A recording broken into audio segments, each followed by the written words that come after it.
It's 11 o'clock and the meeting is supposed to start right away.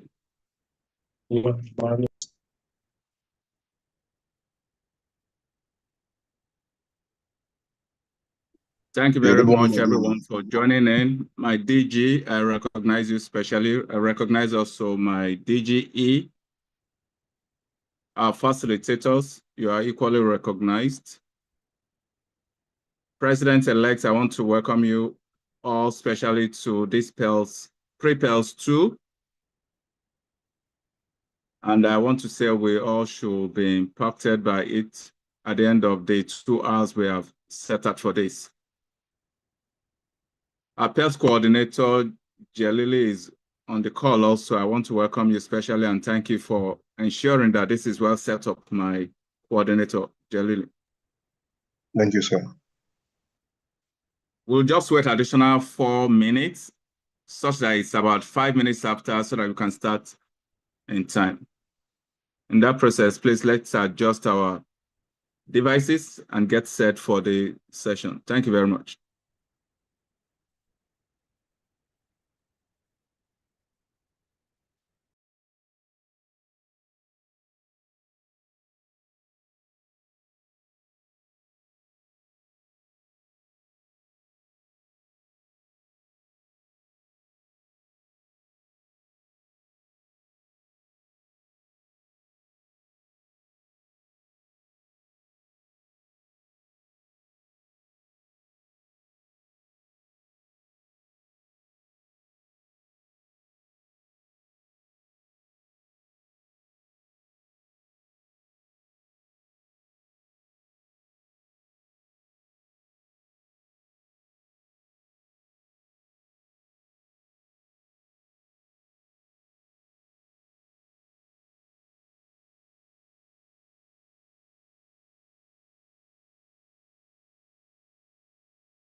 Welcome back, all. It's about 5 minutes after 11 o'clock, which is enough time for all of us to have joined. Once again, I want to welcome everybody to this call. This is Pre-PELS 2, where we are expected to learn much more. I'll quickly yield the floor if Mr. DG is ready to please call this gathering to order. Mr. DG, please.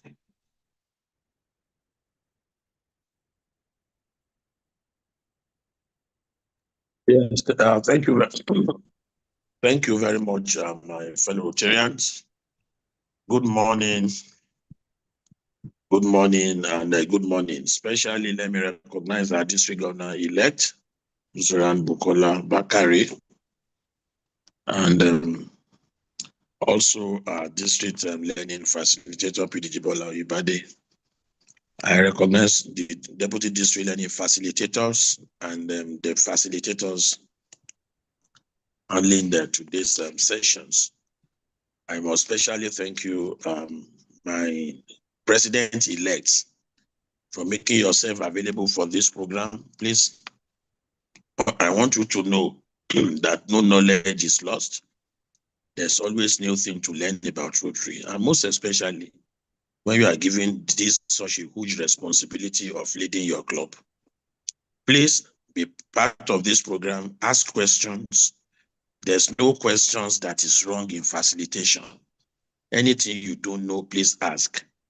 Over the months, I've observed that most of our presidents are not knowledgeable. Please ask questions, and this is the only way you can know better. So on that note, it is my pleasure to call this Pre-PELS to order. Can we please take the Rotary grace? Thank you.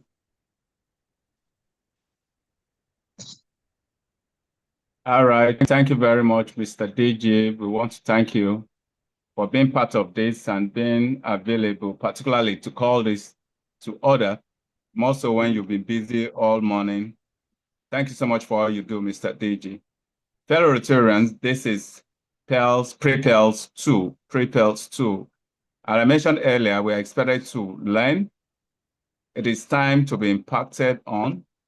We have all the time on this session for the next 2 hours to learn, and learn. Do not feel bad to ask questions when the time is called for it. We'll be having 2 facilitators, one, the IPDG Oluwole Kukoyi, and also Past Assistant Governor Mufta Adeloton. Mufta Adeloton will be speaking to us on membership, while our immediate past district governor Oluwole Kukoyi will be speaking to us on service projects. They both will have 30 minutes each, and when that comes, please let us ask all the questions we need to ask so that we can be better knowledgeable by the time we leave here at 1 o'clock or at about. We'll try to be as strict as possible with the timing so that we'll be able to achieve all what we plan to achieve. So please, by all means, let's make ourselves comfortable, ready to learn, unlearn, and learn all over again and again. And so on that note, fellow Rotarians and our president-elects, that I would like to welcome you once again and ask you to get prepared for the session. If our incoming district secretary is on hand, may I call him? I'll yield the floor to him to please continue from here. Once again, thank you very much, everybody, for being part of this. And we expect we'll have much more people before we end up this session. Thank you. My Our incoming district secretary. My DLF, before we go on, the DG has requested for Rotary grace. Please. Oh, okay. I didn't get that. All right, let's do the Rotary grace, please. After the say of Pre-PELS. Pre-PELS. Oh, Lord, and give. You can unmute yourselves, please. Unmute yourself and let's take it together. Oh, Lord, and give we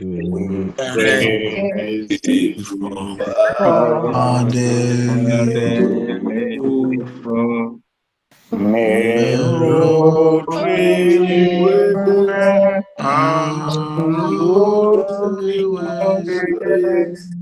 Help us to serve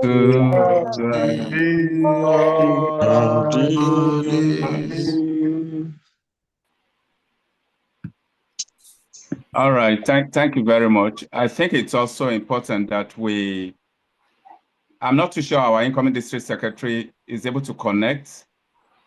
All right, in the absence of that, may I quickly call on our incoming district governor-elect to please have a little word with us before we begin the sessions, which will be, the first one is going to be on membership, as earlier said, and is by Past Assistant Governor Mufta Adeloton. I'll yield the floor quickly to my incoming district governor. My incoming district governor, please, you have the floor.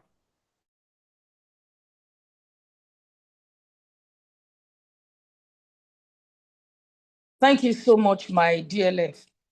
The district governor, Rotarian Henry Akinyele, you are highly recognized. Our DLF, fellow Rotarians, good morning to all of you. We've had a session this morning with our DG, where our DG spoke. It was a wonderful one, and I believe that we've all participated in it. Now, our president-elect, this is the time where we need to listen and listen attentively to our DLF and all the facilitators that have been asked to facilitate today. This is the beginning of our Rotary year. The journey starts now, not at PELS, not July 1st, but right now. This is the time to plan, and part of our planning, in fact, the most important part of our planning is training. Training. It is important that we get it right from the beginning, which is why we need to listen attentively, collect all information that we need to collect, make a lot of notes. Go back to your notes because it will help you and assist you in being better presidents in your year, in our year 2026, 2027. Thank you, and God bless you all.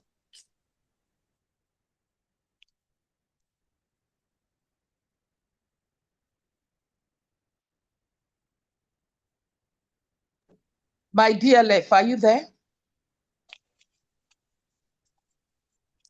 Okay, we seem to have lost him. Let's wait for him to reconnect. And I see that the district secretary has joined. Okay, he's back on. My DLF, you have the floor, sir. Thank you so much. You need to unmute.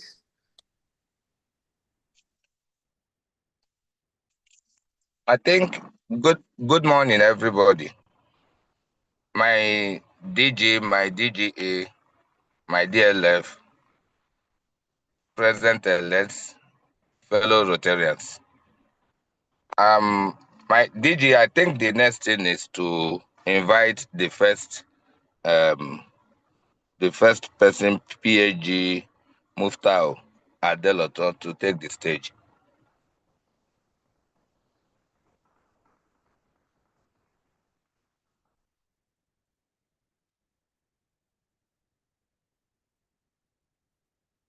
Hello? Go on, we are hearing you. All right. The DLF, So you need to unmute your mic, please. DLF, you need to unmute your mic.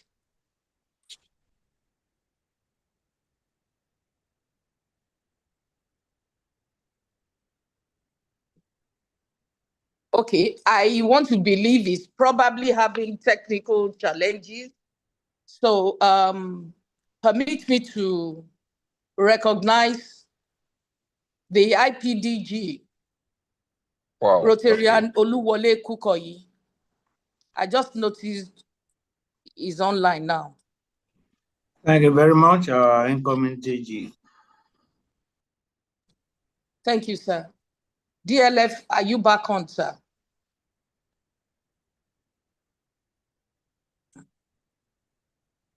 Our DLF.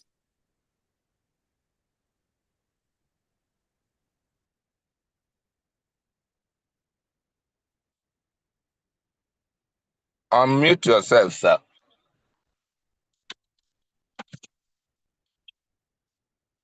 Hello, sir.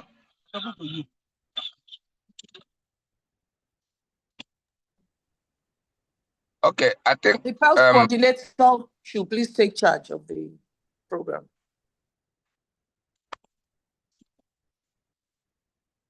Hello, can I be heard now? yes, we can hear you, sir. Okay, perfect. So, sorry about that. And we can have the facilitators now. The first one is on membership. Membership, PhD Mufta Adelotan, please. Are you on the call? I am here, my DLF. Okay, perfect. Can we have your presentation, please? It should run for 30 minutes. So please, let's stay on the 30 minutes so that we can all be together. Right now, we are just about 2 minutes behind time. So if you can help us with 29 minutes so that we can take 1 minute also from our IPDG. You have the call, please. You have the floor. Thank you very much. Good morning, my district governor, our district governor-elect, district leaders, and of course, our dear president-elect on this call. I welcome you all to this session this morning. And the topic, as you can see on our screen, is motivating your members for effective development. To start with, I would like to tell you the learning objectives. Let's go to the next slide, please. The learning objectives. 1, to identify the need for membership engagement. The reason for this is you cannot motivate members you are not engaging to stay in your club. And equally, you cannot engage members to stay in your club without motivating them. So, all in all, what we are discussing this morning is going to be about motivation and engagement of members. So that's what I'm discussing. So part of our learning objective again is going to understand why you as a person, you are joining Rotary. That is what you should preach to those you are bringing into your club, and why they should stay in your club, and why they should stay in Rotary as a whole. Then you should be able to identify strategies to motivate these members you are bringing in. And of course, the ability to implement your strategies. These are our 4 major learning objectives. And by the end of this session, we all should be able to know how to engage with these 4 learning objectives. So next slide, please. Now, why engage your members? Why engage your members? The need for humanitarian action is expanding everywhere, so also need for more hands. As we all know, the needs in our various communities are endless now, and we as Rotarians, we are not yet up to the task to take care of this. We need more Rotarians. We need more clubs to sustain this humanitarian effort of Rotary everywhere we have Rotary in the world, which includes our own dear District 91 11 year and our various local clubs within this District 91 11. Then Rotary membership is not growing to meet these needs, which we all can attest to. We knew what happened in December to our membership growth. Attrition was too much, despite the effort of meeting up with more members before December. But by December ending, clubs delisted members. So all this thing is affecting us. And if you see our figures in the last years, it's still that same 1.4. And thank God to Rotary being added to our membership now, which is sustaining us to still be on that 1.4. If not, we'll have dropped to like 1 million or 1.2 that we used to be in the past. Then Rotary's continued success depends on new thinking. That is why we need more people, new people to come in. We should not think the old way we've been thinking for the past 10, 20 years we have been in Rotary. Let's bring in new people to come and think for us and tell us new things that we need to know. AI and some other things are on now. In the past, we can't do Pre-PELS in this way, doing it online. We have to wait for us to gather ourselves at the center or in a venue to do Pre-PELS. But now, thank God, for things like this. We are online, seeing ourselves everywhere. The DG, they're in their homes or offices or moving out, and we are all doing this at the same time, despite different time and schedules. So Rotary's continued success depends on new thinking and new strategies for our clubs and districts. So to enable us to fulfill the mission of Rotary International, we need to think outside the box and bring in new effort and new initiative to assist us in doing this very well. So these are the part of the reasons why we need to engage more members in questions. The big questions. Why join Rotary? Next slide, please. Why join Rotary? This is the reason we all need to know why we are here. Once you can adopt this and understand this very, very well, I tell you, you will leave here this session and go back to your various clubs and start growing membership. Anywhere you have, you bring in membership to your club. Now, why join Rotary? The opportunity to serve, which we all know. Anybody you are bringing into Rotary, you must let them know that they are here to serve. They should leave any other thing at their mind that they are bringing in. But the first thing is opportunity to come and serve their society, their community, their friends, people around them. Let them come and serve. That's the main reason we are in Rotary, opportunity to serve. Though Rotary didn't start as a service club, but along the line, the service came and it has stayed with us. And that is our core trust. Service is our core trust. So opportunity to serve is the first thing you must tell them to work in. We all have different professions. When we stand in our club to introduce ourselves, you see lawyers, bankers, doctors, architects, fashion designers, and so many professions, not necessarily being white-collar professions, event planners, so many things are amongst us now. Brand experts, all these things we network amongst ourselves. To bring up this initiative we are having here today, we need those in the high T, and they are here with us too. If they are not here, we can't do all these things. Planning of this PELS itself requires people of different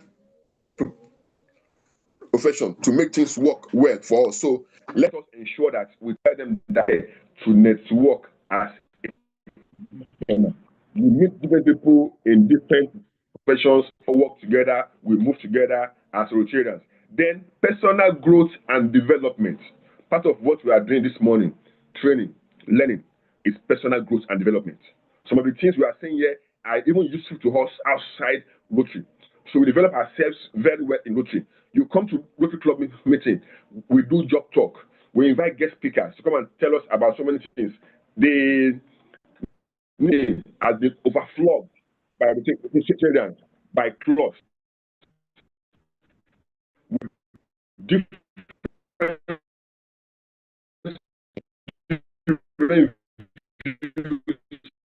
And diverse of us have undergone RLI and some other trainings. All these are part of efforts to develop ourselves. Some of us have undergone so many trainings on Learning Center, on my Rotary. All these things are learning and development for ourselves personally, because you want to achieve that goal. You want to see that, let me be the best president for the year. Let me be the best chairman in my club. So you must try and develop yourself and learn more things and look at what you can do differently. Then friendship. Friendship. This is very key to us. Most of us here now, we can't live without each other. But 5-10 years ago, where were we? Who are we to each other? We never even knew each other. But now, some of us as Rotarians in the same club, in the districts or different clubs, we can't do without seeing each other every day. Some, they must hang out every weekend because of that bond, that friendship is now there. You see people growing together from day one, they join the same club. All these things are good. You can see club presidents, they call themselves world class, best class, pace setters. They all still move together. After years of serving as president in that clubs, they are all still together because of the friendship. We all become friends, and that friendship is really sustaining us. So let us continue and tell people that part of why you join Rotary is to get more friends. Some people never had friends before joining Rotary, but immediately they did, their friendship line started developing. Imagine you having an event in your house, in your village, and all your Rotarians show up for you. That is friendship. So Friendship is part of what we are joining Rotary for. Then good citizenship. Good citizenship. Let's look at the 4-way test. The 4-way test is just the summary of us being good citizenship in any way we have. So tell them, as you are joining Rotary, you become good citizens in your home, in your community, in your offices, anywhere you have. We have political appointees in our midst. We have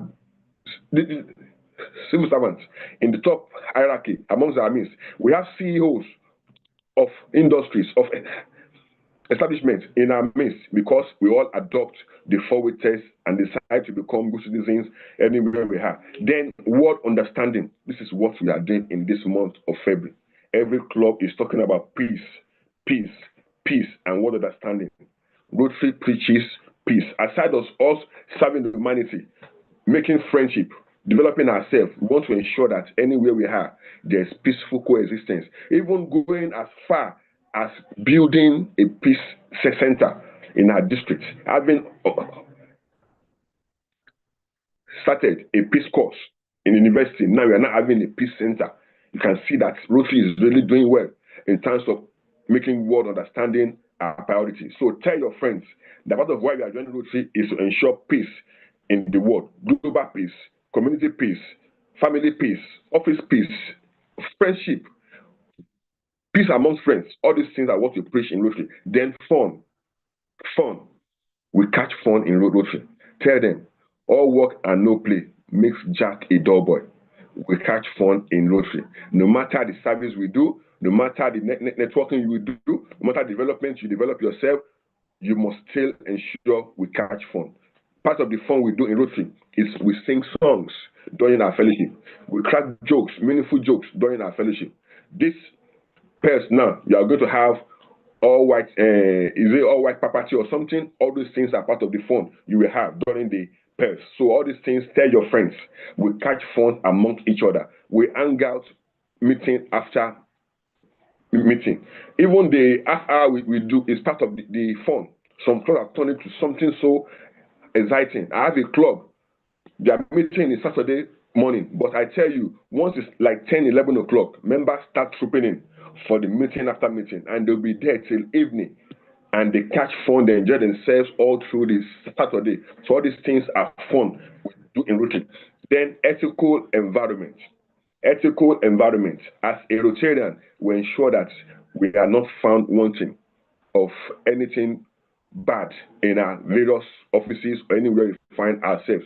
We want to be on top to ensure that we are role models. Anything we do, anywhere we are, let them say, you don't know them, they are Rotarians, you can't expect less from them. That is what should be. Once we adore you, that Rotary pin, that wheel on your chest or on your lapel, it shows you can be trusted, you are dependable, people can rely on you. So these are part of the ethical environment we are preaching. Let them say, you don't know Rotarian side, genuinely Fedi. Aside from being a Catholic man, is a Rotarian and is always up and doing. You can't find him wanting in his job or in community development. They are always there and they say the truth all the time. This is what we should preach. Then diversity. Diversity. We don't just come and say we all must be Muslims, we all must be Christians, we must be an 100% Igbo club, 100% Yoruba club, or we don't want the female in our midst. After RI has adopted the entrance of female in our midst, any club will not say we don't want female in our midst. We do diversity, bring people of different professions, bring male, female, people with disabilities, bring them into Rotary. That diversity is in so many ways. Let's bring in everything we have in our community. Don't polarize your club with certain group or certain profession or certain ethnicity. No, don't do that. Let's do diversity. So that is part of what and why we join Rotary, diversity. So let us preach all this to our friends and tell them that once you are part of us, you will surely enjoy Rotary. Then this should be our key marketing tools. Some of us don't know how to market friends outside there. Use these few words, these few points. I tell you, you come back and say, yes, I think we are doing well in Rotary. We can do all this. Next slide, please. Now, let's go to why we are here. You have been able to convince those friends to join you. Now, how do you motivate them to stay in your club? How do you motivate them to enjoy Rotary? How do you motivate them to be good Rotarians? How do you motivate them to develop and grow your club? Now, these are the few points we can discuss. Because we are not in a physical environment, we will just read the point and I'll just explain little. But assuming we are physical environment, we are going to talk about all this ourselves, about our experiences. But there's no time for that. But let me just go through them and explain a bit on what you can do to achieve all this. Now, let's encourage rich new members orientation program. Rich new members orientation program. In some clubs, members just come to a guest just come to your club today, and because you saw the CEO or MD of social place and there's money, immediately you induct that person into your club. No, that is not a good member orientation program. Let them know that they are not just joining a place. Put them through on some other things. A club like Maryland, aside from you coming to their club, they even do roster for you with a member to go and visit other clubs and see what they do. Though they are taking risk, because some of them can go out and decide to not come and join them again, but at least it's working for them. They're telling you to go and see what they do in other clubs and see what you do and come back and imbibe those lessons you do. So let's organize rich new members orientation program for our new intakes. Look at what we do in our offices. We don't just bring in employees just like that. We organize training and so many things for them. Let's do the same too in Rotary. Let them see the need that they are joining a club, not just come and induct immediately. No, let's take them through all these so many things. Let them learn about Rotary, about the structure, and so many things about Rotary, and let them know their commitment to Rotary. Let us do all this. Then mentorship. What we preach is immediately you are inducting a new member, assign a mentor, such member, to guide them through their Rotary journey in your club. In doing this, don't just pick any member in the club that you know they are not fit. We all know in our clubs we don't have 100% of members who we can entrust mentorship on. Pick on those you know they can do this work very well. Let's entrust the mentorship of new members in their hands. What is their role? To guide them on their Rotary journey in your club. They are the ones they relate with once they are not clear on something, or you are the ones to carry them along on anything they want to do in the club and put them through very well. So let's ensure we appoint mentors to members immediately. We'll induct them. Then the other things we do again is members' involvement in club activities and projects. Immediately you induct a member, after assigning a mentor, give them a committee, either based on their passion or based on their professional classification they are bringing into the club. Put them in a committee so that they can be involved in your club activities and projects from day one. Don't just induct members and leave them to lie fallow on their own. Let's carry them along to see what we do, to know about what we do, and to be fully involved in our activities as a club. Then let's have interesting, friendly weekly fellowship. This is where they come to every week. Some leave their work early enough. Some cancel church appointments, like those who meet on Wednesday. Some people cancel their midweek church services just to come and join you, and they now come to your club meeting and they can't get anything interesting to take home. That means you are not motivating them, you are not engaging them. Let's motivate them with interesting, friendly weekly meetings. If you are beginning guest speaker, let the speaker be somebody they would like to listen to, and somebody who can speak very, very well on the choice of topic. Then let the atmosphere of that fellowship be so good so that everybody will want to say, yes, next week I must be here again. Then let our meeting be flexible in format and venue. Now, clubs do full virtual, we do hybrid, and we do full physical. Look at the trend of those in your club and look at what works well for your club. We have e-clubs now. They meet online permanently, except they come to do some projects physically, but their own meeting is basically online. Those of us that are physical clubs, let's ensure that what we do, we are flexible about our meeting formats. Let's make it hybrid this week, but all these things must be in your bylaw. let your bylaws state it, that our club meets 4 times in a week. The first meeting, hybrid, second meeting, full virtual, third meeting, physical, then the last one, maybe you are going to a member's place to go and have fellowship. All these things are trying to explore and do things that are more flexible and attractive to new members around you. Then encourage members to share fellowship with other clubs. Like I said, Maryland, during the orientation program, they send members out to learn. Also, after inducting members, encourage them to go to other clubs. That's where they can learn more about the club. They can't learn everything in your club. And they make more friends as they go out. And they bring in more friends to come and fellowship with you. And you know, the more you have in your club, the higher the SA and the higher impact you make during your club meetings. So allow your members to go out to share fellowship with clubs. You can assign members to clubs around you, or clubs that meet some days that you feel they can attend. Do a roster for the members. Before next week, ensure you visit also club and come back with reports or with their makeup card. Let's do this. It will encourage them to see more about what Rotary is all about, and it will motivate them and be able to engage them to stay in your club and in Rotary as a whole. There are more points on motivating members. Next slide, please. Impactful community projects. I said earlier on that one of our core trusts is service to humanity. Let us not neglect it. This is what people know us in our community for. While we were growing up, the things we know about Rotary was the four-way test signages we see at roundabouts, at major points in our communities. Then the street indicators you see all over. Those are the things we see Rotary to do then. But now, things are evolving. So many projects are on that people now enjoy about Rotary. Some communities will not rest in a year until they see Rotary's effort in our community. They will keep calling you. Rotarians, I have not seen you this year. What is going on? Because you've chosen that community as your signature community to organize projects. They will keep asking after you. Some schools will keep calling you. Rotarians, we are yet to see you this year. What is going on? That means you are doing impactful community projects for your people. So let's encourage this. This will attract and motivate members to stay with us. Then membership satisfaction survey. Most of us fail to do this, but in our offices and anywhere we have, we try to gather information from customers, from staff. How are you feeling about this organization?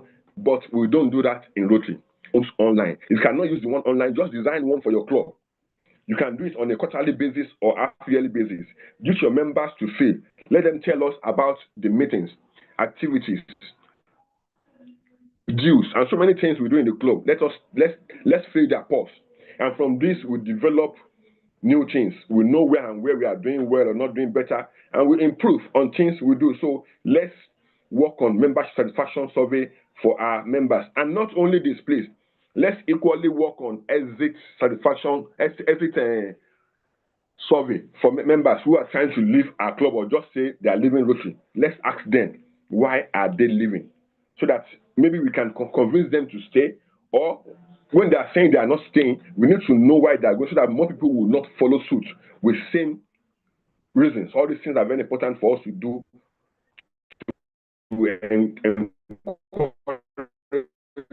and motivate members to stay in our club events. Don't let members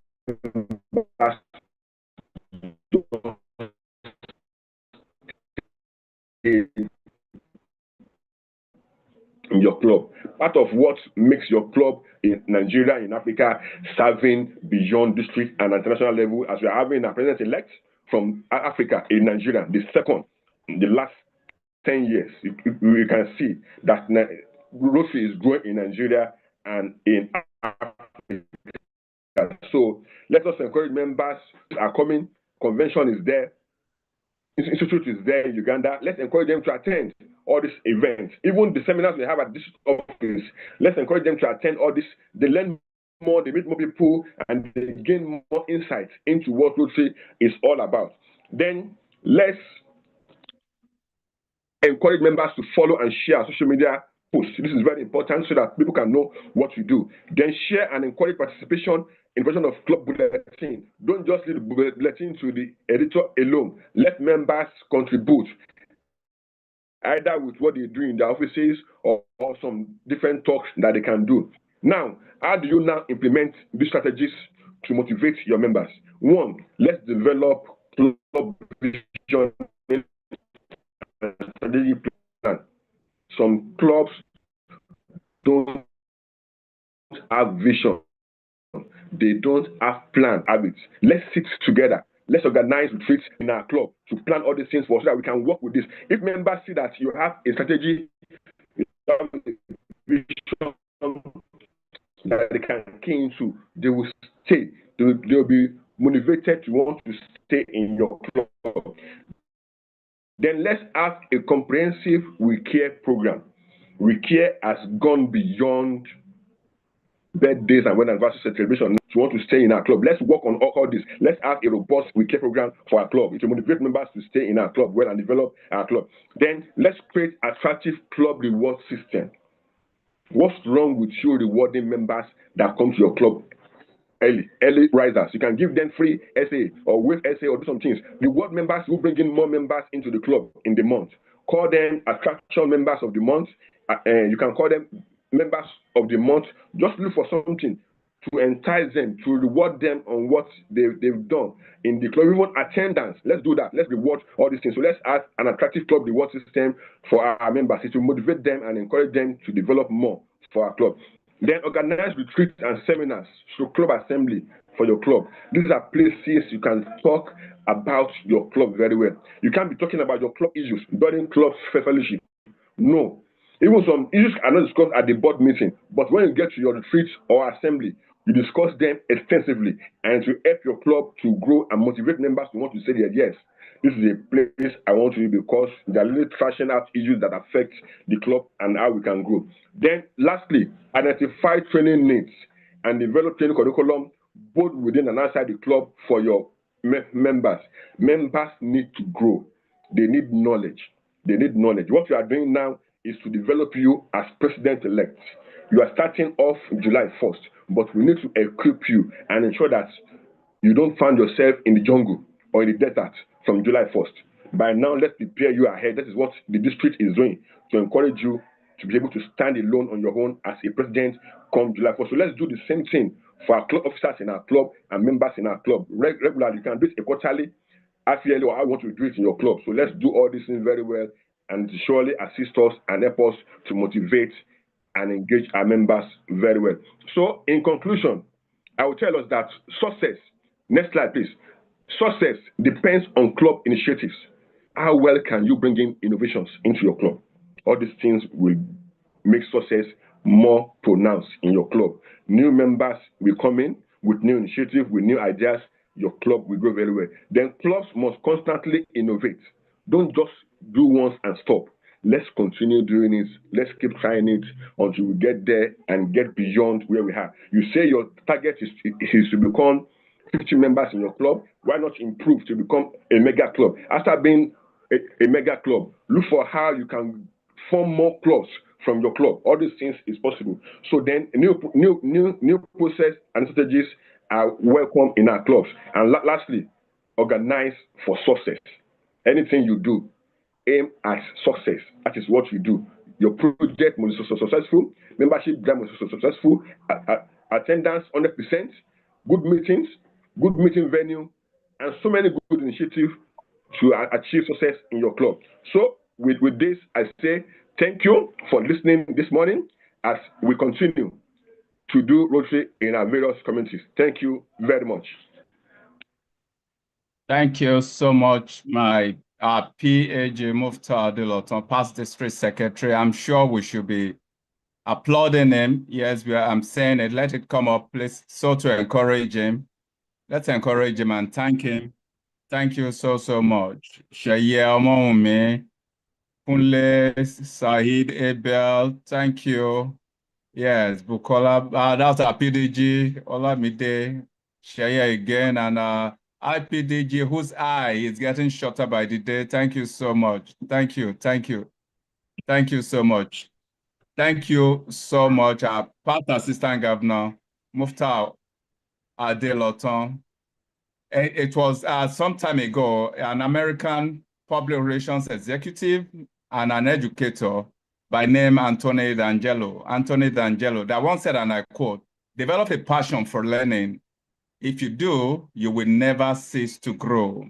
Develop a passion for learning, because if you do, you will never cease to grow. Growth is what all of us require at all times. And as president-elect, you need to grow on a super level right now. You're about to take over as the president of your club, the chief executive officer of your club, the number one person of your club. Learning should be what you should be grabbing at all times now. Madam District Governor-elect mentioned that this is the process where you should continue to learn, so that when you are there at by 1st of July, then execution is just what you should be doing. So learn everything you can before or by June 30th.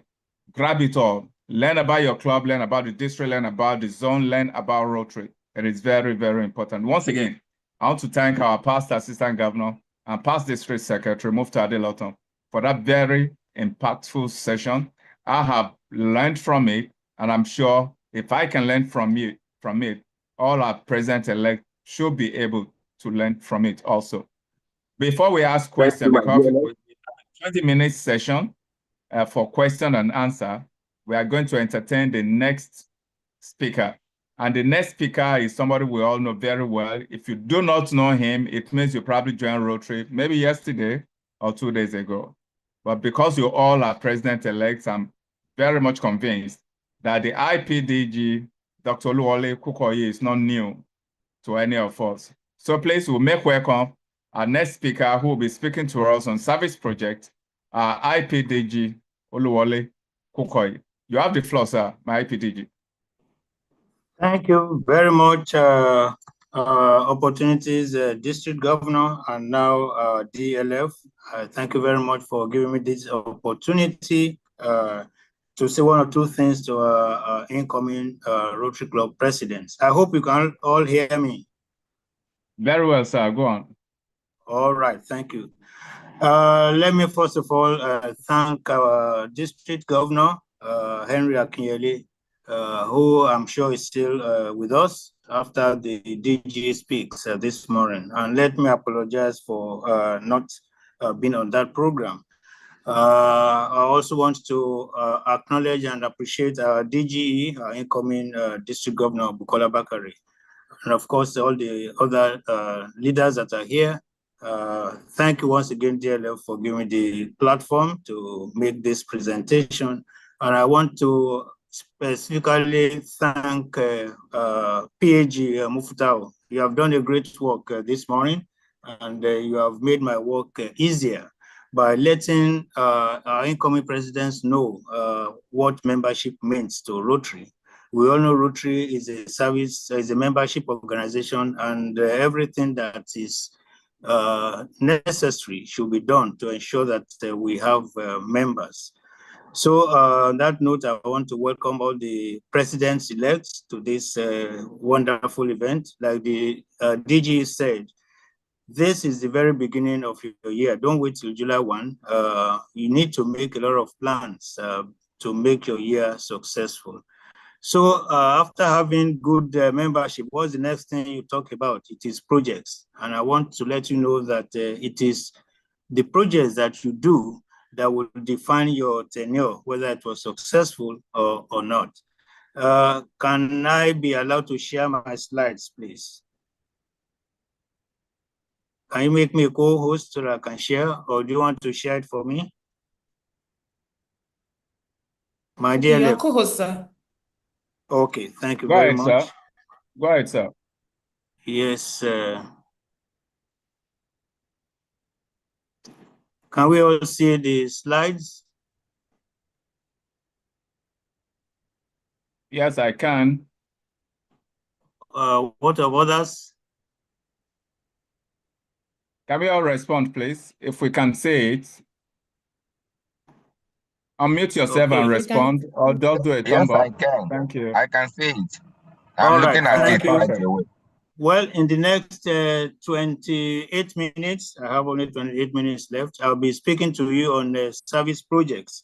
And what I'll be talking about projects are the easy steps to impactful service projects. Service projects is a very wide topic, but what we are going to discuss this morning is what are these easy steps to undertake in order to have impactful projects.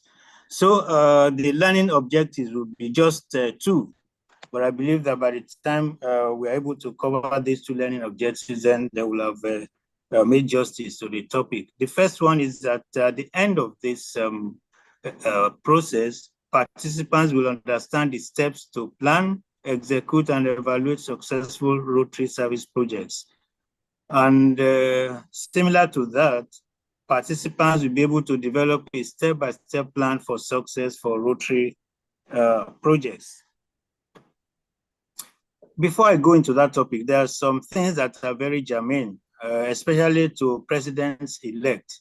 In order for you to be successful, there are things about Rotary that you need to know that will guide you as we go along. The first thing is the Rotary's vision statement, because as often said, if there's no vision, then whatever we are doing is not going to be successful.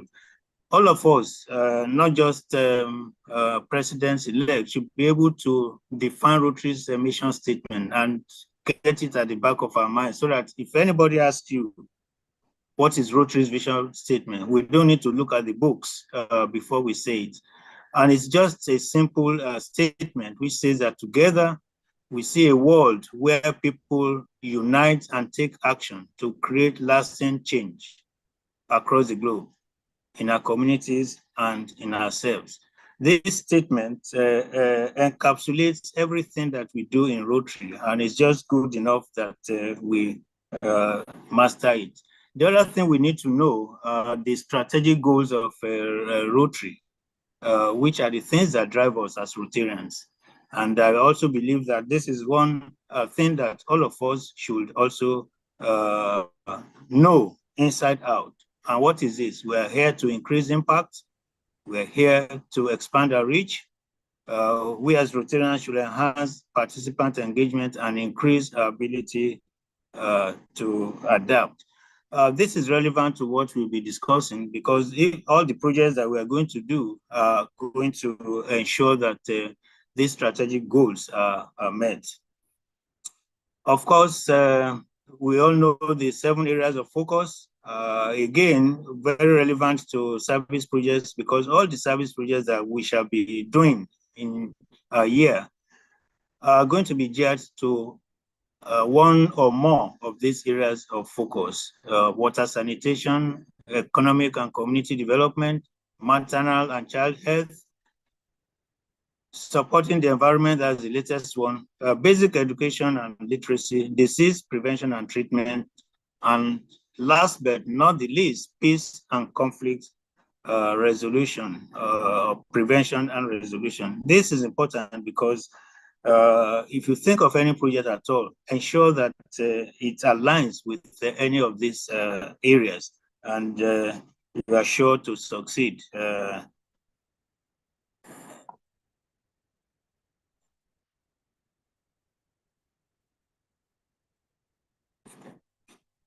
Again,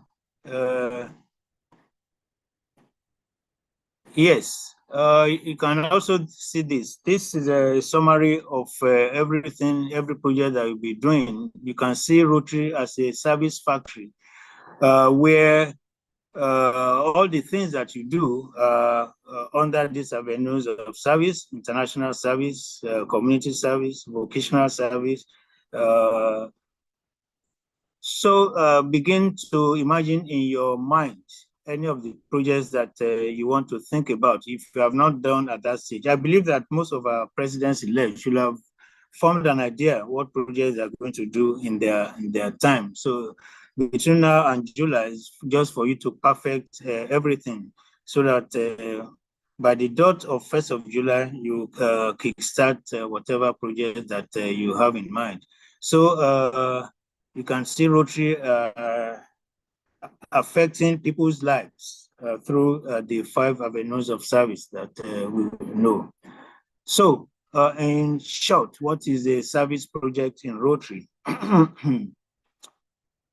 Rotary International is dedicated to addressing critical issues through service projects that align with its mission of self-service above self.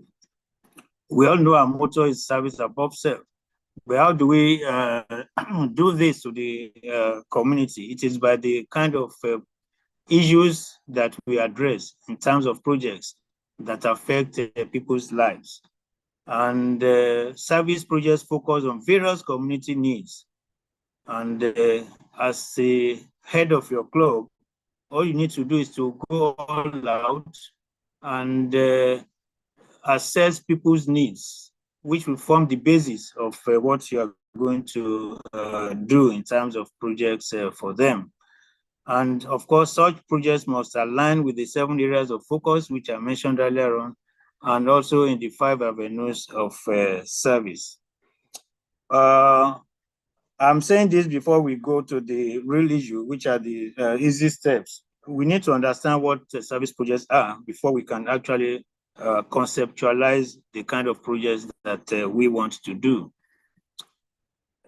So in advising you on what types of projects to do, I will just say that there are many project ideas that can come to you. And in actual fact, we have about 1.4 Rotarians all over the world, and we have many project ideas as we have Rotarians. Any of your club members can bring a project idea which you can see and develop if it meets the needs of your community.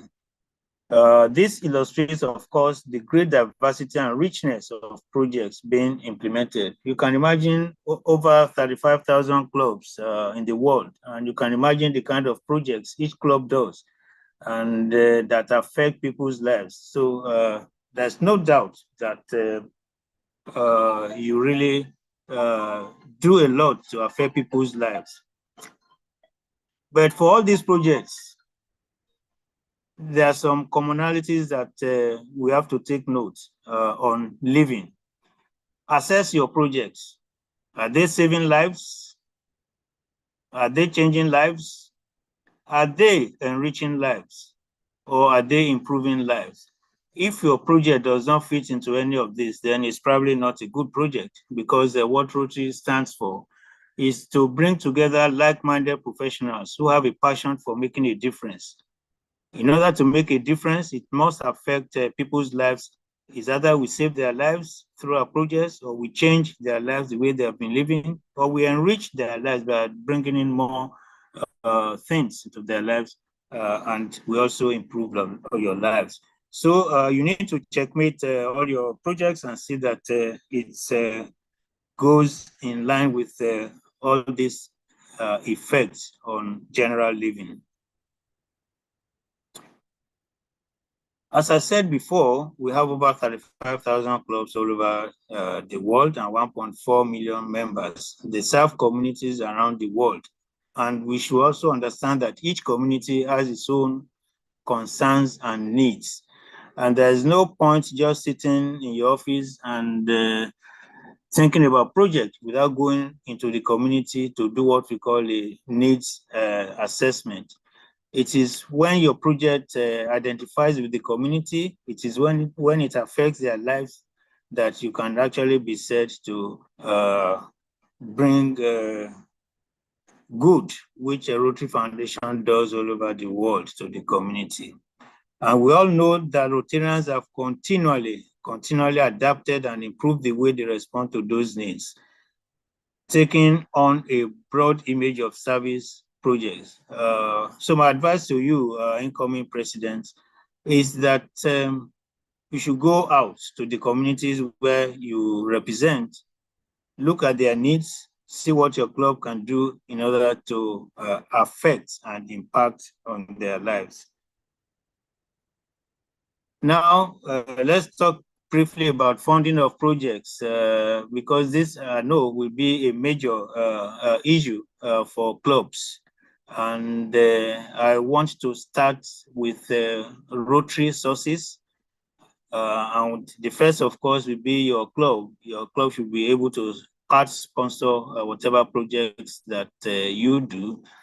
For some clubs, they have a way of ensuring that their members contribute to projects. And for some, we'll go to other sources later, but club sponsorship is very important. We have what we call district grants, and I do hope that all of you or representatives of your club attended the district grant seminar, which is a major source of funding for clubs. Global grants is another major source of funding for our clubs, and this is something that every club should key in. Although we know that in our district 9111, clubs' response has been very poor to this. Like I used to tell them, this is the cheapest form of funding that you can have in Rotary. And every club should aim at having a global grant-funded project. Well, for the other ones, they are more of a district affairs, disaster response grants, programs of scale, and Rotary Healthy Communities Challenge. So how do we raise funds? By the clubs. Fundraising is a good way of getting funds for your projects. Individual contributions in your club, you can identify some individuals that can actually support your projects willingly if you convince them of the purpose and the intent of those projects. Of course, corporate sponsorship is also very important. You identify corporate entities within your coverage area who can actually assist you. But again, you need to convince them of the importance and the need for such projects. You can do a project launch officially. Yes, it's possible. And I do know that most of our installation ceremonies are major sources of fundraising for such projects. So I want to appeal to you that for you who get a lot of money from installation ceremonies, you must ensure that you channel this to the purpose for which the money is collected. There's no limit to the areas where you can draw funds from. Your imagination comes in here, and when you're very imaginative, a lot of funds can come through many sources. Well, this is a very good resource for Presidents-elect. It is called Rotary Service Project Center. It was launched in August 2024, less than 2 years ago, and is a very good platform that allows members to share and discover service projects. We used to have a Rotary Showcase, but this latest one was launched in August. And the beauty of it is that it features over 120,000 projects all over the world, providing tools for collaboration and visibility. So I advise and implore incoming presidents to go to this website and you explore the projects on the map and see areas where you can collaborate and areas where you can engage with other people from the Rotary world. So let's now discuss the steps that we need to do when we are thinking of embarking on a project. Number one is to assess the situation. Number two is to decide what project you want to do. Then you make a plan of how to do the project. Then, of course, the implementation, we implement the project, and of course, we also need to evaluate the project. I will go over this step by step. So, how do we assess the situation? I said it before that before you do any project, you need to, first of all, see the need in your community. Successful service projects address genuine and current concerns of the target beneficiary. That is the community that you want to put the project on. Don't just say, I want to do borehole. Are you sure the community will benefit from it? Just think of creative ideas. Yes, your club could have been doing that in the past, but you need a new idea to identify with the community, and that is why it's very important. And in order to do it, you need to involve local residents in making lasting change. It's often better when you involve them at the initial stage, at the conceptual change. They will be able to identify with it and make that project last. Conducting an assessment is how you determine the community's needs and resources. We cannot overemphasize that. Don't just do things for the community, do it with them. It makes it more meaningful to them if you involve them, not that you are just throwing any project on them, which at the end of the day, they may not appreciate and they may not keep. So it's an important step for you to do and relate with your community, identify their genuine concerns and their needs. If you do a proper assessment, it will guide you as to how you work with the community to determine what your project should be. For instance, even if you want to do a borehole project, liaising with the community will give you the best idea of where to site it and how to sustain it at the end of the day. And the factors that you need to include will include the following: the club's service experience. Over the years, your club must have been doing some projects, and the experience that have been garnered in these projects will come in handy at this stage. Local support and involvement available. If this is very readily available, then it's going to be very beneficial to you. And of course, you have to look at the resources available. Look at your post, look at how much you can generate in terms of funding before you go into a project. There's no point going for a 10 million Naira project and you have less than 1 million. You get stuck midway, and that will not be good for you as a president, and it will not be good for the image of Rotary in your locality. And of course, you also have to look at how long the project will take.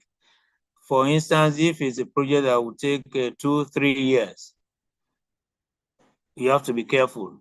It's not that you cannot do it, but you must also get the buy-in and the cooperation of your future presidents in order to ensure that it's going to be completed. And of course, you also have to look at sustainability in picking any project that you want to do. With all this in place, now you need to make a definite plan. You have to develop a schedule.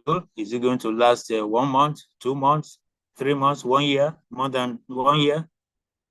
You know, as I said before, if it's a project that would last beyond your tenure, then of necessity, you must involve your successors. You have to set a budget, very, very important. Make it a budget that is doable, not just something that will be abandoned along the line. Very important, you need to work with your club's board and district leaders. There are some cases where presidents will just conceptualize an idea and not get the club's board involved right from the beginning. It leads to a lot of tension and the conflicts thereafter. And I think it's best discussed at the board level so that everybody will be carried on board. And of course, you have to contact your district international service chair for projects that are beyond your community so that they can also help you with local experts within Rotary for such projects. So everybody needs to be involved right from the beginning so that they can make meaningful impact and advice into the project. The next stage is the implementation of the project. This is extremely very important. Of course, it's the thing that we have been planning for. So you need to ensure that it is implemented correctly. Having raised funds internally and externally, you should be ready to take off the project. And in doing that, you must also try and promote that project. You can do this through clubs engagements at your club levels. You can promote your club, your projects at community interactions. Any opportunity you have with the community, try and promote the project that you want to do. And you can be sure that if you do this, they will identify with it and ensure that it's both successful and sustainable. You can also use the district public image organs to promote your project. And of course, we all know the importance of social media these days. This is very important, and it throws your project to the whole world. And people even outside the country can get idea of your projects, and they can also buy in and assist you. Now, the implementation also requires that your members also take active part, hands-on by Rotarians and community volunteers. It gives a sense of fulfillment if your members have hands-on experience in doing the projects. And of course, for different projects, you must have professionals in your club who can assist. A good example I want to give you is the Rotary Sickle Cell project that was launched last year. I can assure you that all the professionals in the building industry who are Rotarians, they took part in that project. And of course, they all gave their expertise and their skills free of charge. And that was a great plus for the project, and also for the Rotarians who had a sense of fulfillment in taking part in such activities. I can imagine if you try to calculate the man hours spent on any project that Rotarians have hands-on experience on, it tells a lot. It goes even beyond the money that they put in. So in any of your projects, when you are ideating, ensure that you put in the factor of hands-on by Rotarians. It's a way of getting involved in the community projects, and that gives a sense of belonging and fulfillment. Now, after the project, the work has not ended, because you need to analyze what work you did. Of course, every project has its own challenges. You need to note this down. It forms the reservoir for your club in the subsequent years that they can rely upon when they are also trying to put up any other projects. But one thing that is very important is that you must ensure maintenance and sustainability. And you have to put this into your planning stage. It's not just after the project has been completed, you now start thinking about sustainability. No, it should have been part and parcel of the planning stage.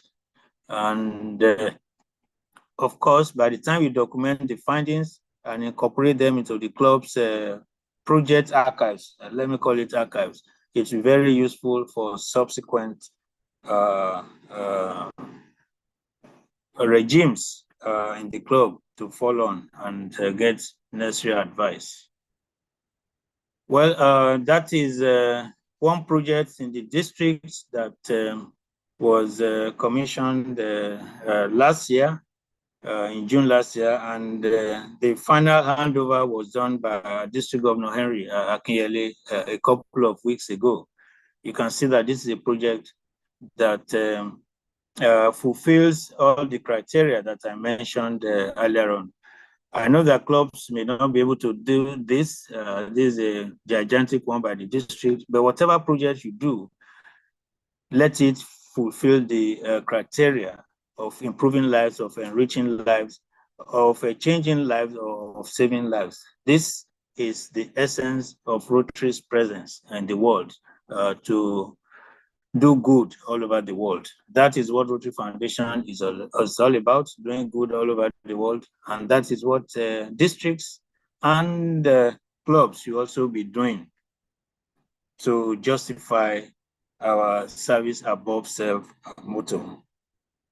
I think that should be the last slide. On that note, I want to thank my DGE once again, and also the DLF for the opportunity and privilege to talk to presidents-elect, incoming presidents on this platform. I want to use this opportunity to wish all of them very nice tenures, very impactful tenures in the year. And I hope what we have discussed today on membership and on projects would contribute a little bit to what you work upon to have a very successful tenure. I wish you all well. And as the training continues, I want to enjoin you to take active part in it. Everybody keeps learning. And like has been said, the day you stop learning is the day you stop to live. And I believe that we all want to live. So we must continue to learn. Thank you once again, and God bless everyone. Thank you so much, IPDG Oluwole Kukoyi. Even before you finish, the applauses were there and they still haven't stopped. That's to show the extent of appreciation by our president-elect. Thank you so much, my IPDG. And thank you very much also for keeping to time, because time, we say, is the essence here, and we are very, very concerned about that. I appreciate you, and I'm sure our president-elect also do sincerely appreciate what you've been able to impact. And then, service project is very important in the lives of all Rotary clubs, and indeed our district and Rotary world. So there's just no reason why any club should not be part of it. There's no reason why any president should not be part of it. Rotary Club started through acquaintances, but when it moved into service project from 1911 till date, it has been service project from beginning, and all others have followed. So service project is very important. We all must be part of the service project by all means. I hope I'm being heard. I hope I'm being heard. Very clear, my dear left. Very clear, sir. Okay, perfect. All right. So service project is important. And in the next 20 minutes, please, we'll be fielding questions. Questions for 20 minutes. The time is just about 18 minutes after 12 right now. So we have 20 minutes to quickly field questions before we move into other items on the agenda. So, but before then, please, for the purpose of attendance, we've realized that president-elects have not used their true names and club. Please use your true names, not phone IDs only or pseudonyms. Use your true names so that we can be able to keep proper attendance for everybody that is on this call. Shall we have questions, please? My dears, please, you want to take that session? My incoming district executive secretary, are you there? My dear left, I'm here. All right, perfect. All right, so I will yield the floor to the district executive, incoming district executive secretary. They will anchor that to identify the people that want to ask questions. You'll ask your questions, and the facilitators will please answer them briefly. I think for the purpose of timing, we should not have more than 4 questions. Let's have 4 questions. So please identify yourself, ask your questions briefly. If you want to do appreciation, I think you should just do that smartly, but this is question time. Thank you very much. Thank you very much, my dear left. To my president-elect, we have the next 20 minutes will be spent on questions and answer. Please, if you have any question, just raise your hand and go straight to the question, please. So who do we have as number 1? We pick all the 4 questions at once, and then we will direct them to the relevant district officers to handle. So please raise your hands. Let's give you the audience to ask questions. Kunle Sahid Olaogun. First person. Thank you very Kunle. much. Thank you very much, sir. Good morning, everyone on the call.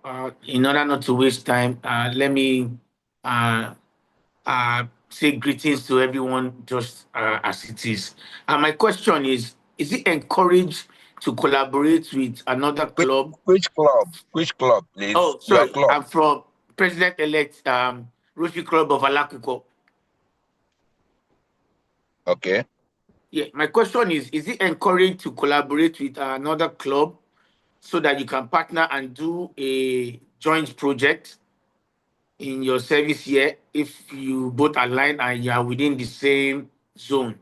Thank you very much. Okay, fine. It's noted. Next person is, we don't know the name of this person, Samsung SMG998B. We will not take that. We will not take that, obviously, because everybody have been asked to change their names. We can identify who we cannot take place.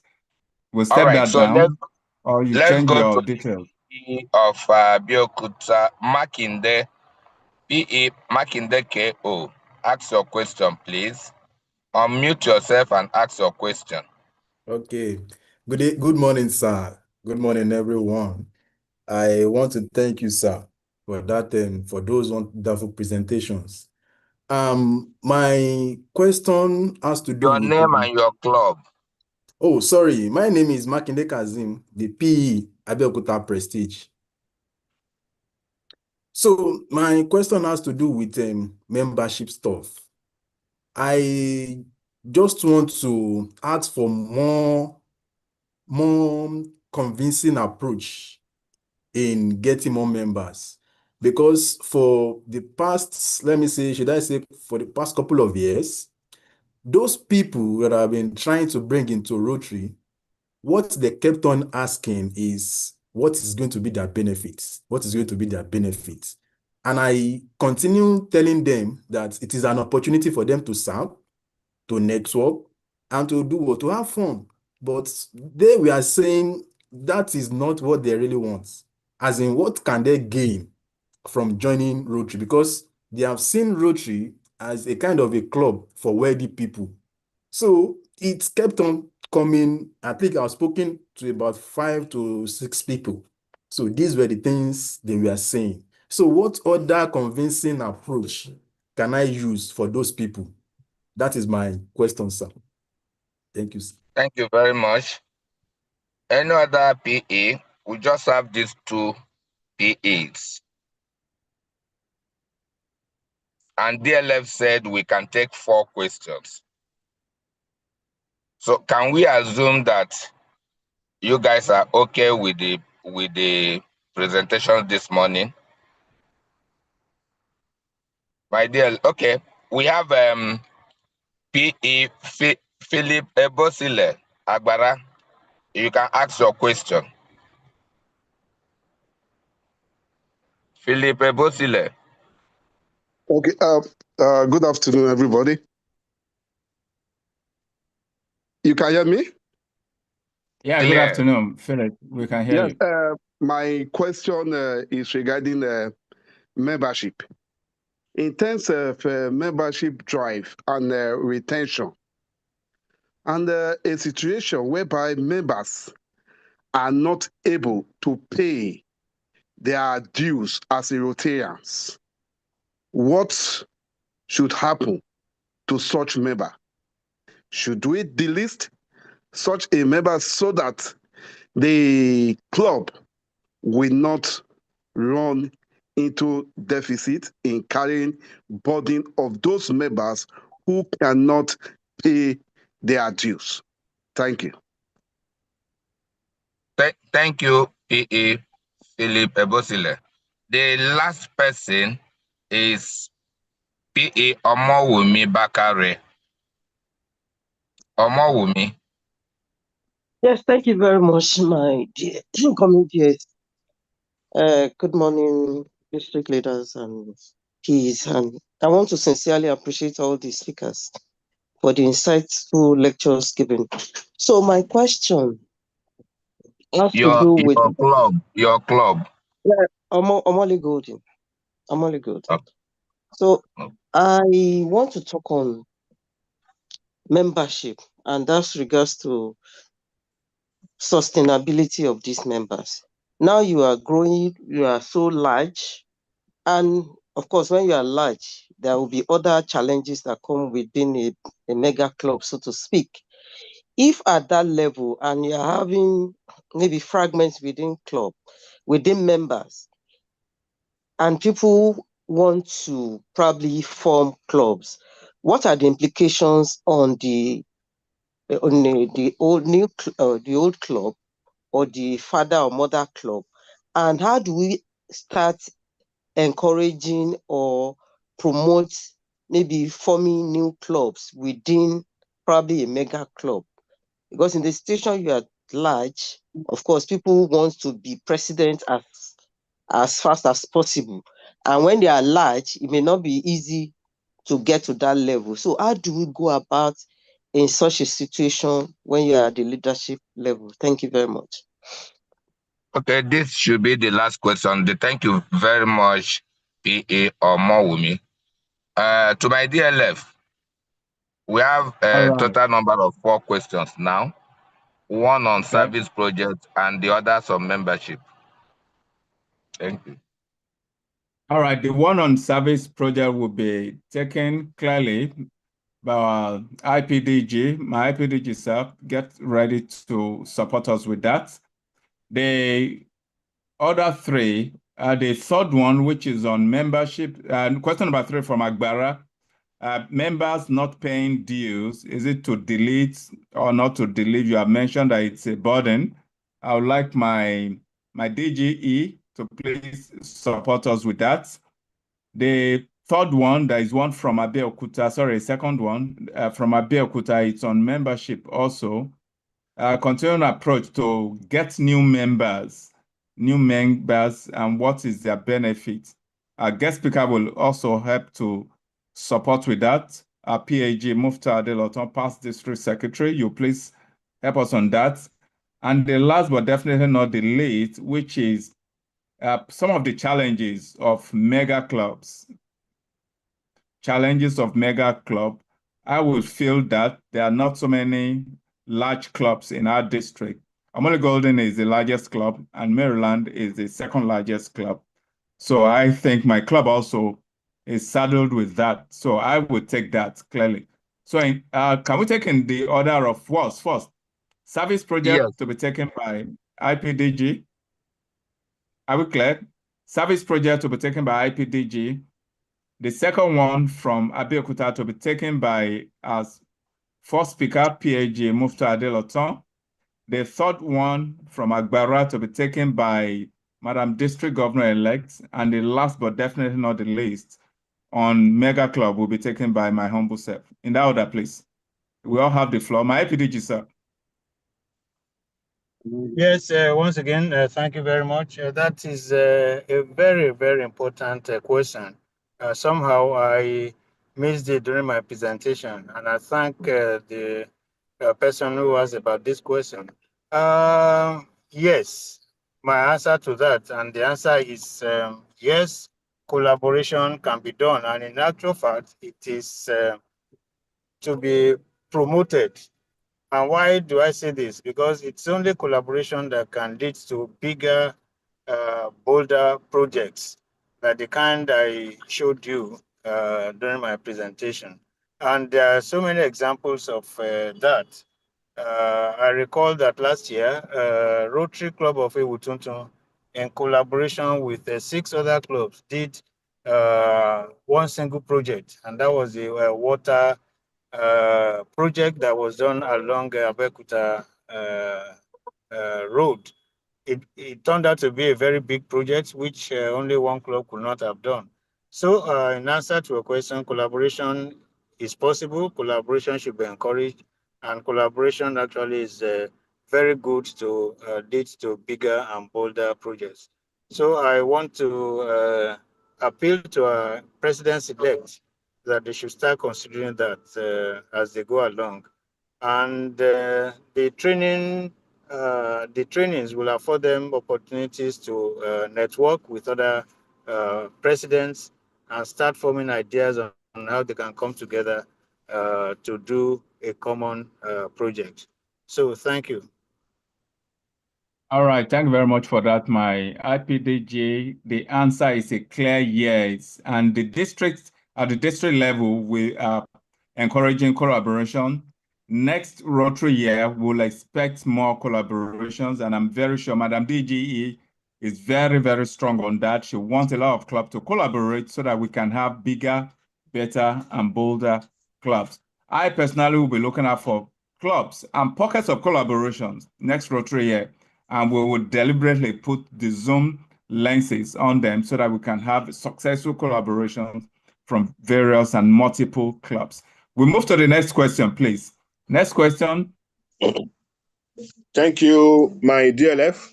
Yes, convincing approach to getting members after trying several efforts. If you go through my slides on why join Rotary, we have over 10 points for you to tell your prospects on joining Rotary, which are response to his own question on what is in it for me or what do I stand to gain. Just explain all this to such person. No matter what that person is looking for, I can tell you it's all embedded in all these points we have enumerated earlier. Service opportunity, professional networking, personal development growth, friendship, good citizenship, word understanding, fun, ethical environment, a place where you have diverse people around you. But the mistake we make is because we are just looking for that member, we tend to tell them the juicy parts they want to hear. There's something we call my Rotary story. If you ask some of us who have been in Rotary for years, we have our Rotary stories. These are things that happen to us without even expecting or asking for them. You can share some of Rotary stories with them. Things that you never expected can happen to you as a Rotarian. Give them an instance. How many of us can sit side by side with somebody like Adoyen? In fact, we just seen from afar, but now some of us shake hands with him, we hug him, and this is us, we just with us. These are people that we look up to, up there, but we and them, we sit together, we joke, we discuss, all because we are in Rotary. Imagine us now having a president of RI in our midst, every now and then. All these are opportunities we never asked for. Some of us got jobs, got placement in so many places, got contracts because we are Rotarians, because we can be trusted. Meanwhile, when they are coming, what they want to hear is, you come, you will travel. You come, you network. You come, you get contract. You come, you meet big men. All these things are part of what we have enumerated earlier on. Just tell them all these things. Don't promise them they can get job when they Rotary. Tell them, come and serve. I was in a place last week with our DGE, and the first point she made mention of to us about telling people to join us is service, which is our core trust. That is what we are out to do. Enumerate all these points to them. I will tell you, no matter how hard that person is, they will pick like 2 or 3 that will interest them to want to say, yes, they will join you. Then after joining you, after coming to your meeting, let us make our meetings interesting. That they will want to say, I will not want to miss your next meeting. Do something that will make their first visit always coming. There's a PDG that served with our DLF in 9142. I've forgotten her name. She was with us in one RLI class, and she said they've been inviting her to join Rotary ever since. And she just said, let me just go and honor this man today. And alas, she said her first visit got her stuck into Rotary. And years later, she became a DG. Look at that. Let them have opportunity of not wanting to stop coming to your club. So please, let's focus on our points on why join Rotary. And after then, ensure you motivate them with almost all what we have said about. Please, this slide will be shared with us. Let us go through these slides. They are not for us to go and keep in our files or keep somewhere. They are tools that we will need for our year. Then after this session, let us go back to our clubs and do knowledge sharing with our members, especially our chair membership development in our clubs. Please, let's do this. If we can do this, it will assist us very well. So please, there's nobody that is too hard to convince to join Rotary. Just ensure you know your point and you know what you want to pass on. Thank you very much. Thank you so much for that very precise answer, my past Assistant Governor Mufta Deloton. It's very important that we as Rotarians, and particularly President-elect and eventual President, are able to answer the question, what is in it for me? I call it WIIFM. It's a very simple radio station to tune into by people that want something immediately from Rotary. So get ready to answer that question. Our past president, Rotary International President, 1999, year 2000, Frank Delvin, in his book, Frank Book 1, Frank Talk 1, said everybody, a lot of people will quickly tune to that radio station, WIIFM, what is in it for me? And the minute they ask that question, please be ready to answer them and answer them appropriately. PhD Mufta have answered it all. Please, let's go through those strategies. The slides will be shared after this on the platform of President-elect. So please don't bother to ask for it further. The coordinator, AG Jelly, will please share it almost immediately after this session. So please, let's get ready. Sell service projects to them. Don't sell traveling to them. Traveling is a buy product, if you ask me, is buy. And you're in marketing, you have a product, you must market your product to the point of sales and after sales. You must market your product. Your product in this instance now is your Rotary Club, is our Rotary. You must market that your product. What are the unique things you are giving?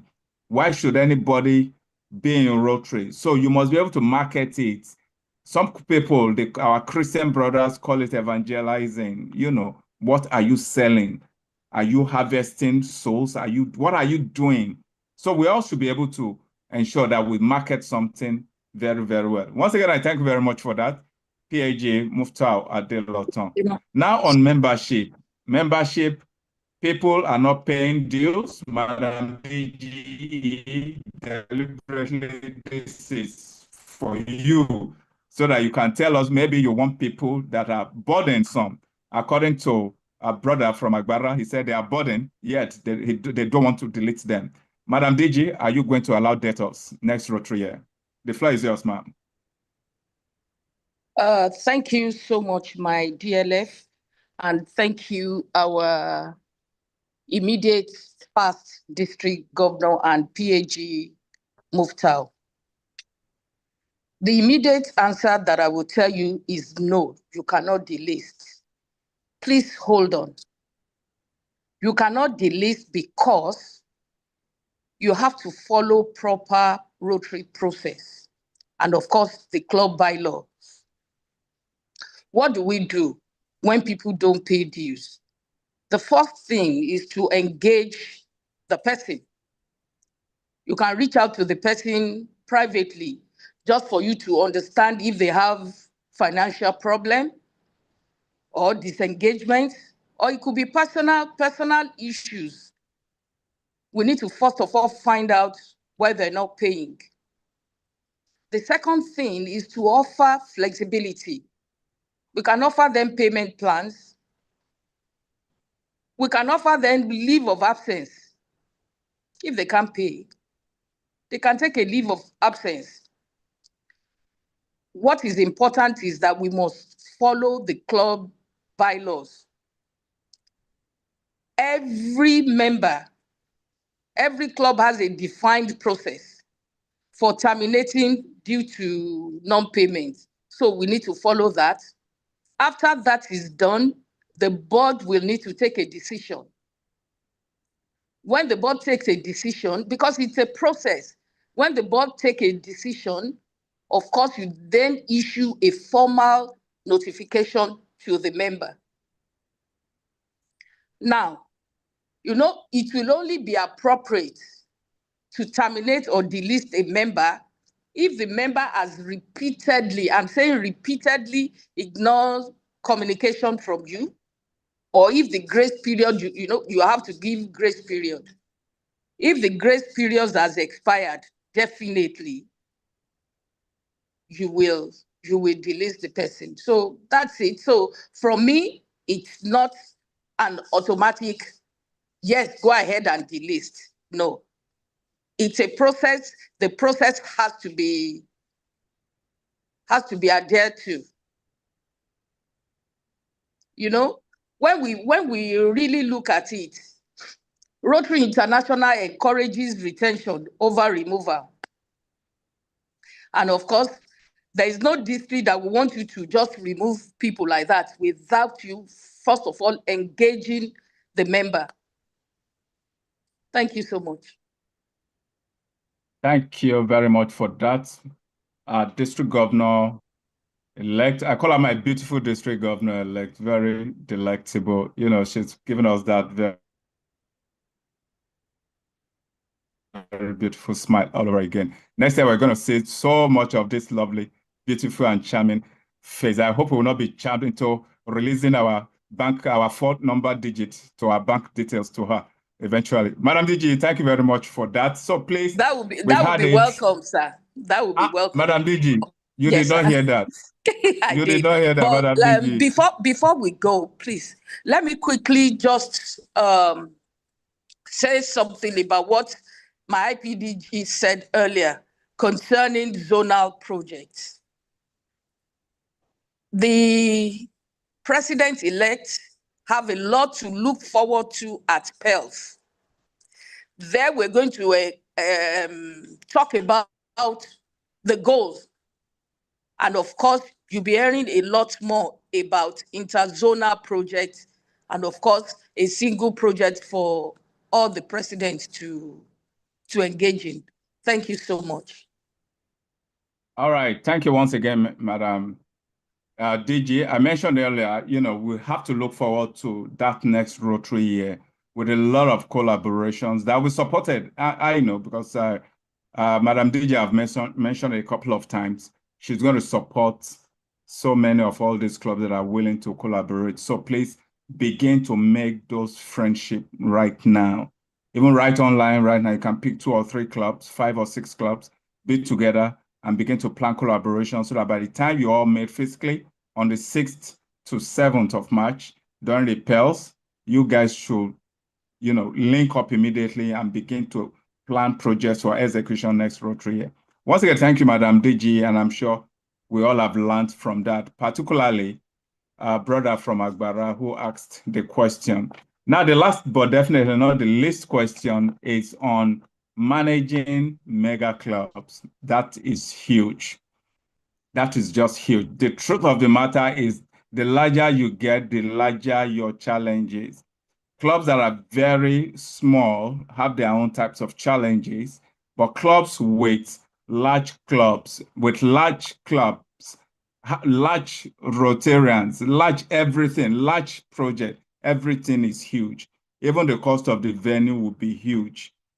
The deals, when you see the deals, collectively, you see huge sum of money. You see 10 million to be paid to Rotary International. And the first thing that gets into your heart is if there should be an heart attack or there should not be one. So please, Madam President-elect, I hope you are still there. Dr. Mwibakare, I hope you are still there. please indicate if you are still there, because this deliberately is for you. My president-elect, Omole Golden, are you still there? I'm not too sure she's still there, but anyways, we all are learning. Clubs, she asked if we should allow people to leave, to go from another club. For me, that's a yes, because I did similarly. All right, because I did good. Thank you very much, my PA, Omomi Bakari. Yes, allow and encourage people to begin to form pockets of clubs. Let them form pockets of clubs in the club. I know you have that. You call it father, family, or whatever at your club. Encourage it. Let it work. When it works, there will be healthy collaboration. There will be healthy interaction. We'll be doing the clubs, all the members to be doing things together at the same time and collectively towards the progress of the club. Nobody will want to leave, and the club will get larger and larger. It still does not mean that some people will not be ambitious to live in. It's okay. They will be ambitious to want to go form another club and all that. Encourage them to do it in the proper way so that they can live easily and form new clubs that will be part of you. It's your offshoot. So you should be excited that you are having children. See them as your children that have gone to get married. Okay, so they are your extension. You have so many clubs, of course, that your club have formed. So encourage some of all these clubs. If you feel coming together is becoming just not too happy with everybody, there's nothing wrong in that. The people that feels, okay, fine, I think I cannot wait 15 years, for instance, to become a president. Why not? Encourage such person. Give them soft landings. Encourage them to go form new clubs. Your club will not be the sponsor, and they can live easily. And honestly, they will even do quite well, because with your tutelage, everybody becomes a winner. You are still the father club, you are still the mother club, as it were, and they are just part of you. And when we're having events, we're having parties, you see your larger Rotary Club of Omole Golden. So please, by all means, encourage them to live when they want to live, but happily. Teach them, put mentors. You have, I think, about 20 past presidents. Let them mentor them to live easily. When they live easily, discuss it with the district. It's an expansion. It's a win-win for you, for the district, for the people that are living. So for me, what you should do really is people management, managing large organization, managing very large people. A lot of people will come to tell you that we are too large, we cannot even be managed. No, we can manage ourselves. Divide them, put them in pockets, put them in groups, and let everybody come and do stuff together at the same time. So please, you need to learn. It's very important. This question is very important, particularly to clubs that are very large. Rotary Club of Omole Golden, Rotary Club of Maryland, Ikeja, Rotary Club of Lagos Pangrove Estate, Rotary Club of Ikeja. Okay, these are clubs that are very large. Let us encourage them. Well, I see a future where we'll have the first club to hit 200. I'm still looking forward to that. The first club to hit 200. The first club to hit 300. So that let's be spoken about.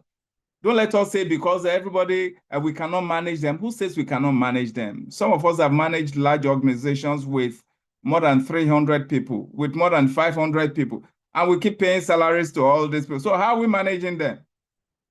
Okay, so for me, that's the way we're supposed to look at them also. How have we been managing other organizations that are not Rotary of 500 membership? Everybody must not participate at the same time. So you should understand that right from the onset.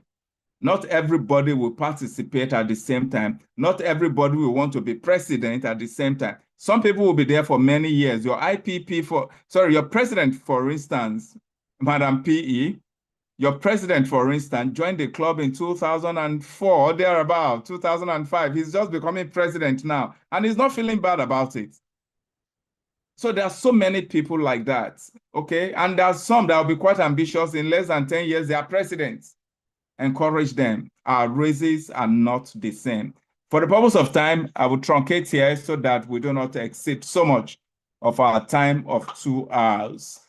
Fellow Rotarians, I want to thank you for this session. I have been impacted positively, and I want to believe you all have been impacted positively also. We have just about 10 minutes to call this a day so that we all can go enjoy all those our O1Bs and all the parties and other engagements we have.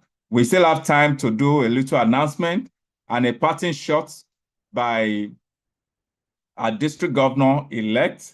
I don't know if my DG is still on the call. Can my secretary please quickly check if our DG is still on the call, if you can have a little parting shot with us. And also, Madam DGE, I will expect you also to give us one encouraging parting shot. And thereafter, we'll take announcements from the Secretariat and we'll conclude with a national anthem. We'll take that in that order, please. If DG is still on the call, we'll give him a few seconds to please give us a parting shot. DIES, please.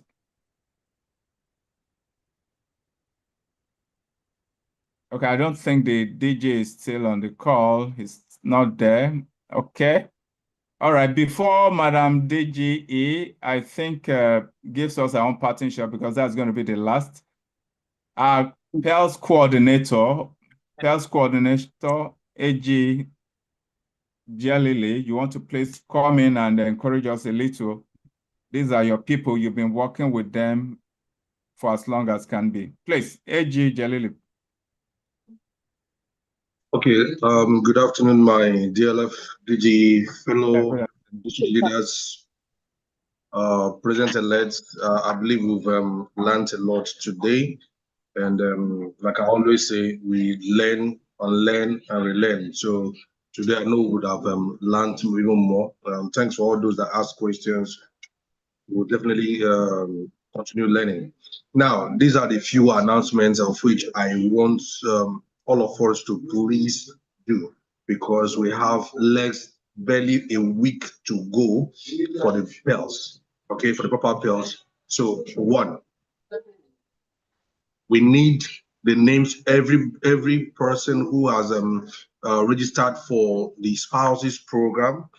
Please and please, you have between today and Tuesday to please reach out to me. I will do an update on the platform of those who have. So please reach out to me between today and Tuesday. Then for all the clubs, the president, our district governor-elect has requested that all clubs pay 100,000 naira club support towards the PELS. And we have just a handful of clubs who have already paid their 100,000 naira, which they are not encouraging. So we will also upload the list of clubs that have paid their 100,000 naira.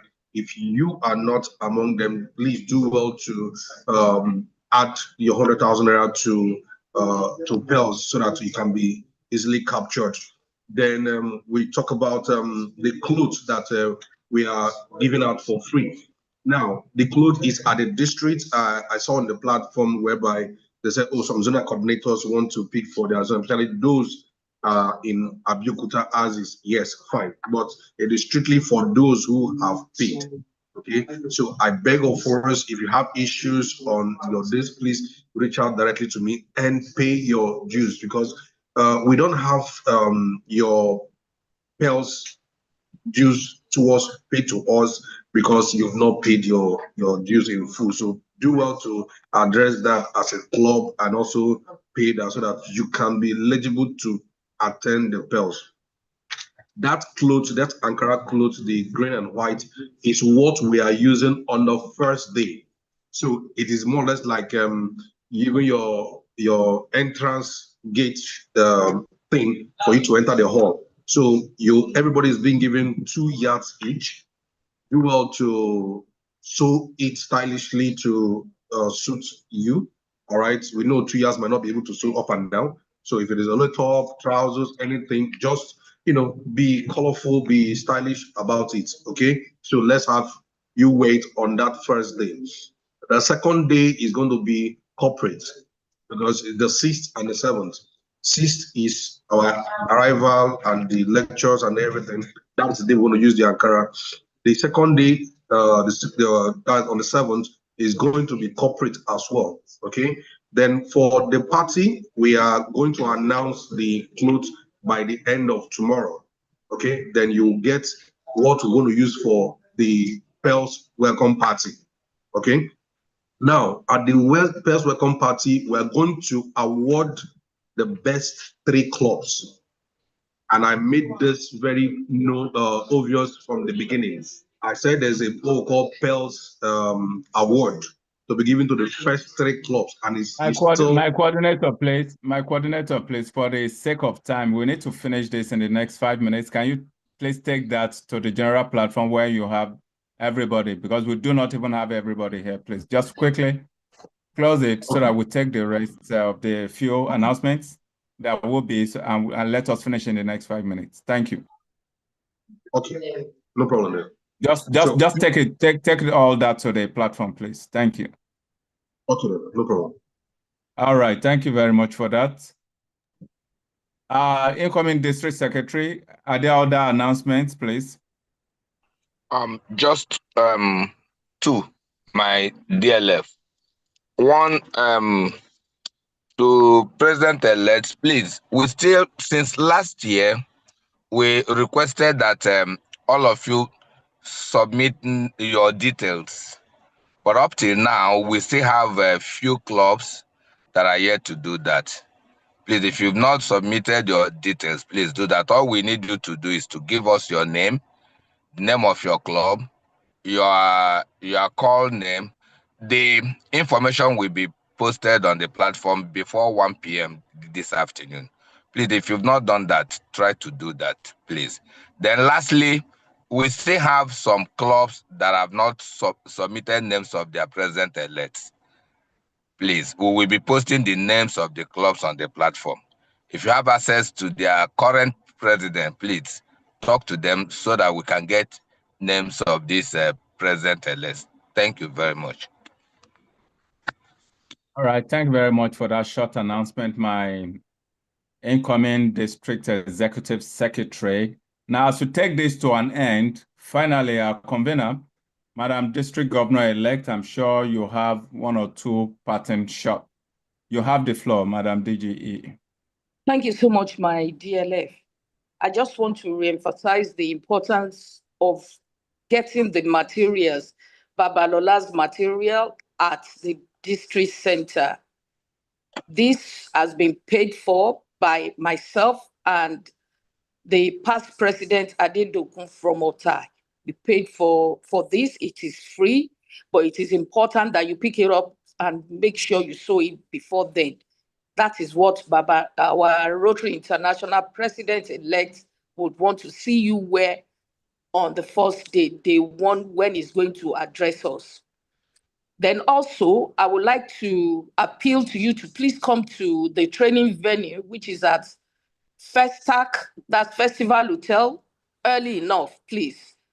Then when you are there, you're trying to register or get your accommodation, please try as much as possible to be patient with the committee.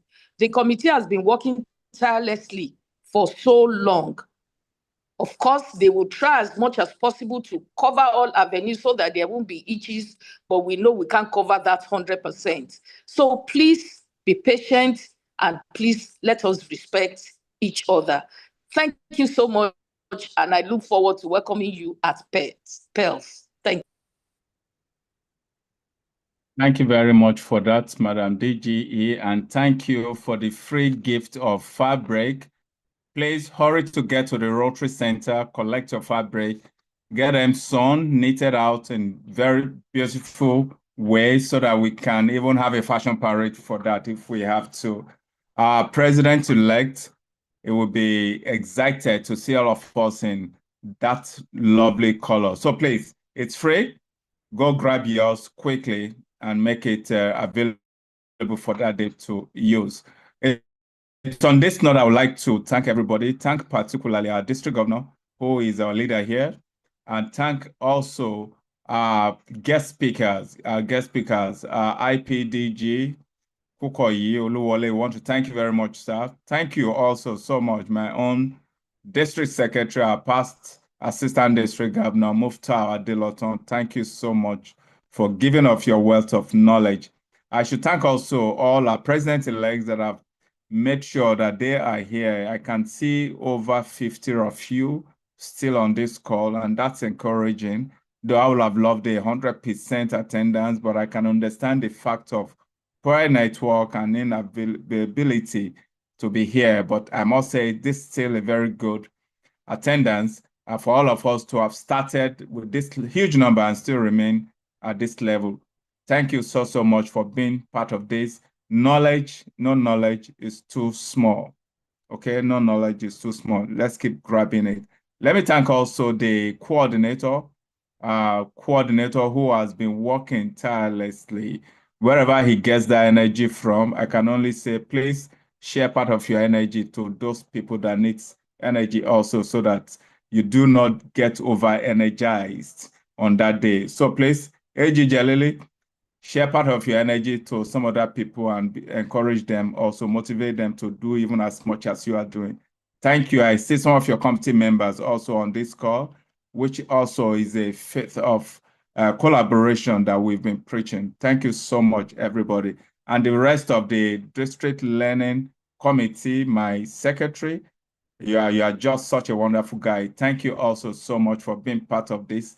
All of us have done quite well on this very call. And it's on that note I wish to announce to you that we've spent just about 2 hours, and that's just perfect time for us to stop. We started by 5 minutes after 11 o'clock, and this is just 3 minutes, about 3 minutes after 11 o'clock, and that's very good time. By the time we finish with the national anthem, it will have been perhaps exact 2 hours. It's on that note, fellow Rotarians, I'd like to call for the national anthem as a way of closing this gathering. Thank you very much. After the national anthem, then the meeting is concluded and we all can shut off and log out. Thank you very much. The national anthem, please. We can unmute ourselves and let us recite the national anthem together. All right, thank you very much. The technical crew, I should thank you also too for all you've done.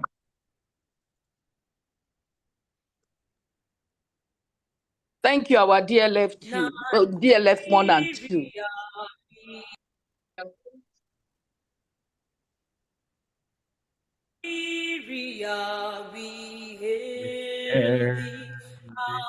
On the native land,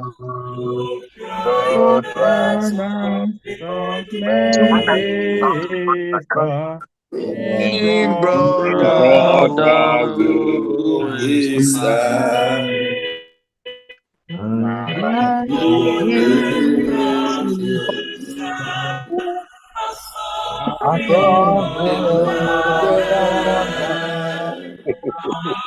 Jesus,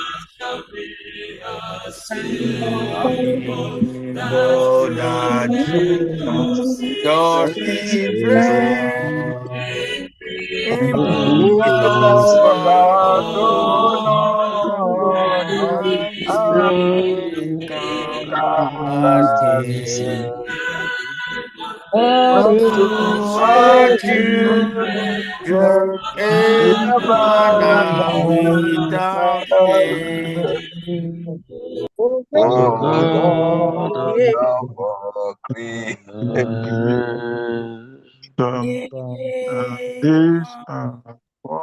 All right, thank you very much. The technical crew can please take this platform down and we all can log out. Thank you very much. Have a truly lovely weekend. Thank you. Thank you. Thank you. Thanks a lot. Thank you, sir. Thank you, everyone. you. Thank you. Thank you. Bye. Thank Thank you, you. everyone. Bye. Thank you. Bye.